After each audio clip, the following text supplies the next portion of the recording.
What's up, everyone? Today we're going to be talking about RSI and why it's important for volleyball athletes. So here's an athlete I took through testing. We took him through the jump testing. We took him through some other RSI measurements. So this guy touches 11.5 or 348 centimeters off the ground, and he has a 4.01 RSI. Now RSI stands for Reactive Strength Index. All right, and what it pretty much means is how reactive you are off the ground. What this measures is your ability to use your stretch shortening cycle well. And the way that it measures it is by calculating your jump height versus your ground contact time. Now there's a lot more to it, but your stretch shortening cycle, if you're able to use that well, you're able to handle high eccentric forces, which is that stretch. You're able to handle that well, and you're able to use that accumulation that you get from that eccentric into a concentric explosive action. Now someone with a high RSI is able to use this well. So the higher loads that they get, they're able to use that stretch into an explosive jump, and they're able to do that rapidly and quickly. Someone with a low RSI, if they get a rapid stretch, they're not going to be able to use this well because they're not able to handle that well. They don't have a well-developed stretch shortening cycle, right? So they won't be able to jump as high if they're trying to be quick off the ground. They're going to spend more time on the ground trying to jump as high as they could. But someone with a high reactive ability or RSI is going to be able to use those rapid stretches well and produce explosive jumps. Now this is great for volleyball athletes because we need to be explosive on the court, right? Not only for our vertical jumps, right, with an approach jump, we're not getting a lot of speed in the approach jump, right? But we still are getting more speed than just a standing jump. Sometimes you are going to be in a standing jump situation, where it's an out of system play, right? Or we're right at the net and it's a more rapid jump, or just a standard block jump, right? That's going to be more of a standard jump. But even with those, we're still getting eccentric load to it, right? And if we're going down really slow, we can time it well, but the higher you get in playing, the quicker the game is going to get. And the more of a demand for explosiveness, right? So we're going to need to go down quickly and get up quickly.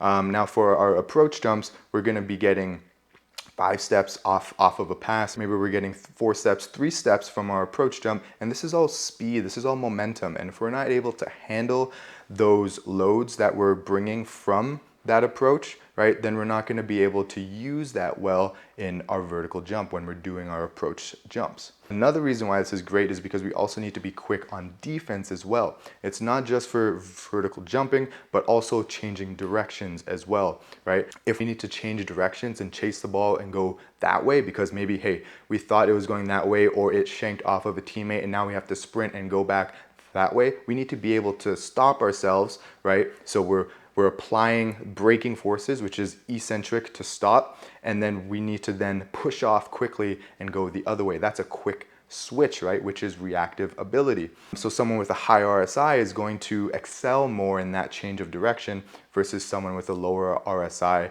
where they're not able to handle those loads well. They might still be able to change directions, but it's not going to be as explosive as someone who is able to use fast stretches, right? They're going to be able to do that at higher speeds, which is a big thing when you're playing defense. Now, this guy here is a middle blocker right now in college, and the reason why having a high RSI as a middle blocker is really important is because as a middle blocker, not only do you have your approach jumps, right, but you have to be reactive off of the block at the net too. One, you have to be ready, right, to go laterally explosive, but what if you get a quick set? You need to be able to quickly pop with very minimal knee bend. So that means that we're not spending a lot of time on the ground. We're not sinking down in the joints and then popping up. We don't have time for that. For quick, we got to be able to pop off with like very little knee bend, like 160 degrees, 130 degrees. We got to be able to pop up there quick, and we have to be able to do that explosively and actually get an explosive jump too, right? A lot of you can do that jump, right? But it's probably not going to be as high as if you had a high RSI. Think about like a thick elastic band, right? It doesn't need a lot of stretch to go far, but a very thin elastic band, right? I gotta pull that a little bit more to get some more distance, right? Thick elastic band, you just pull it quickly and that's gonna shoot far, okay? Same thing with someone who has a high RSI, okay?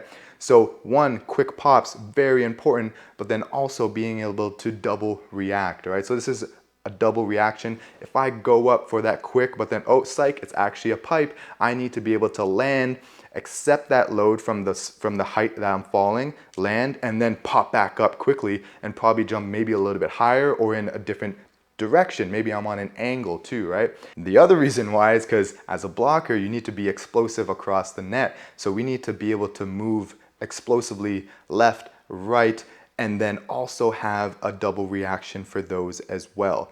So let me explain what that means. Now, explosively laterally, we need to be able to be ready to move in either direction, right? We're gonna read the play, we're gonna read the setter, right? For sure.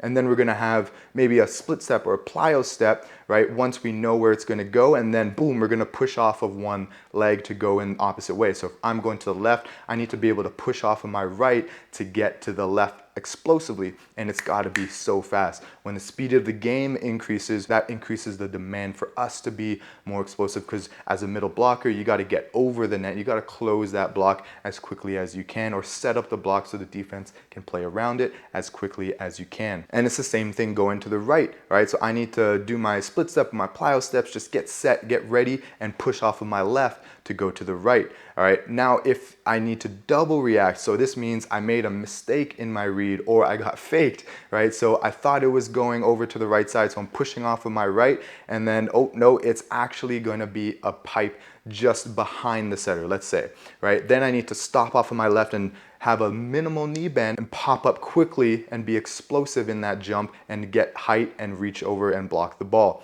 Now this is a double reaction, and that requires reactivity, high reactive ability, and having a high RSI is going to be a great thing for that. Now when it comes to measurements for RSI, right, we're calculating it by getting your jump height and dividing it by the ground contact time. And your jump height is gonna be in meters and your ground contact time is gonna be in seconds. So for jump height, let's say you got 30 inches off of the test. We'll talk about the tests, like ways that you can do it in a second. That's going to be 76.2 centimeters. So that's gonna be 0.76 meters. You're gonna put that in at the top, and then your ground contact time, let's say you hit 200 milliseconds, right? Then you're gonna put 0.200.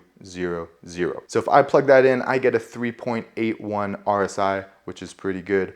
So that's the way that you calculate, that's the way you use the measurements, and there are lots of ways that you can get it. You can use a jump app, you can do slow motion on your phone, you can use devices, right? So I use the eNode sensor, that's a really good one, and it calculates your RSI for you, your jump height, it gets your ground contact time, your force, all that good stuff.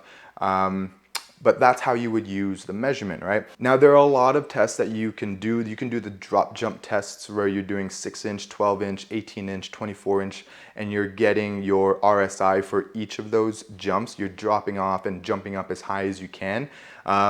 Or you can do something like the 10-5 reactive test, and that's what I use. It's quick. You don't have to put a bunch of boxes on. If you have a lot of people, then it's easier to get them through it. But this one's also a really good one because you're getting 10 jumps, right? When you do one jump, sometimes it's not good. You know, it gives the athlete a lot more time to recalibrate themselves in the air and feel what it's like to get an explosive jump, right? And then you're gonna get the best 5 of those, and you're gonna average those, and that's gonna give you the RSI. It's a lot easier on a device like the eNode Pro or force plates or jump mats. Those things, those are all really good. The 10-5 is gonna give you a lot of data to work with, and then you're able to get those 5 and then get the average of those 5. And that's what I did for this athlete where he got that 4.01 RSI. Okay, so you have the test, you did your measurement, now let's talk about what you got. Now if you have under a 1 or under a 1.5, this is considered a low RSI, and that tells me that you have a low reactive ability, which means that you're not able to utilize that stretch shortening cycle well, and you need to work on improving that area. Now if you have 1.5 to about 2, that's considered good, or 2 to 2.5, that's considered good.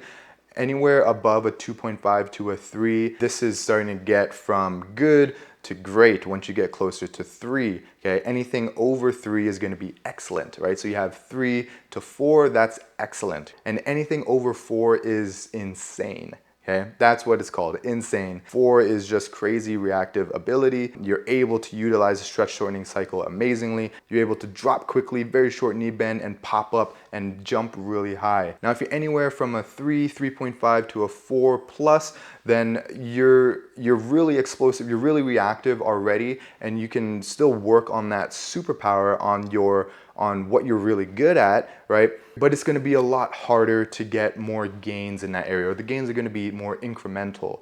And if you're anywhere from that under 1, under 1.5 to 2, or even under 2.5, yeah, you're gonna wanna improve that. And what you wanna do is do some gradual, progressive plyometrics, right? So you're doing your level 1 plyometrics, level 2, level 3, the level 1 being maybe just standing jumps, right? Whether you're standing on a box, right? Or just standing up and landing, doing an explosive jump. Now the box is gonna decrease that landing, which is really good, especially if you're not able to tolerate high loads, right? High landing loads, high eccentric loads. That's gonna be great. So you're still able to get that stretch on the descending portion of the jump and then be explosive, but you're not gonna be taking that landing. And then we wanna gradually introduce those landings, and that's what that box does. You wanna get lower and lower till you're just jumping on the ground. Now the box jump isn't a plyometric. You can make it more plyometric-like, right? But it's gonna be a jumping exercise. And if you're in that area of under 1.5, you wanna do a lot of these low-level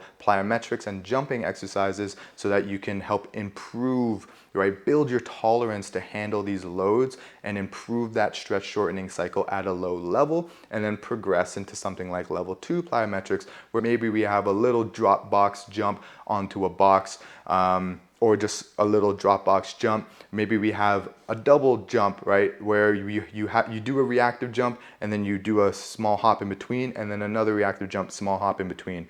That's what I would start with the level 2 plyometrics, and then get into the level 3 plyometrics, which is more repeat reactive hops. You have higher box drop jumps and depth jumps, and you're trying to be more reactive off of the ground. But you want to be progressive, right? Be gradual, always be gradual with this.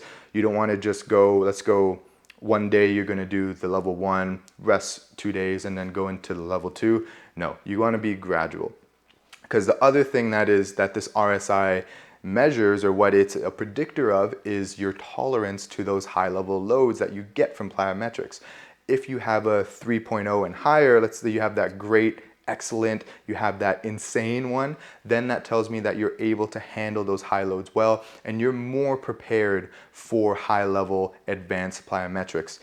Under that, it tells me you're less prepared for those, and you need to be more gradually ramped up and start with those introductory plyometrics, work your way up, and being super gradual. So maybe I'm doing 4 weeks with those level 1, and then I'm gonna progress into the level 2 plyometrics and stay there for another 4 weeks. It could be longer for some of you, it depends, right? So in the context of this athlete, this tells me he's very prepared for plyometrics. He has a well-developed stretch shortening cycle. He's reactive off the ground.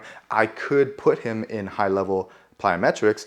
He is well prepared for that, but that doesn't necessarily mean that I'm going to just throw him in that, okay?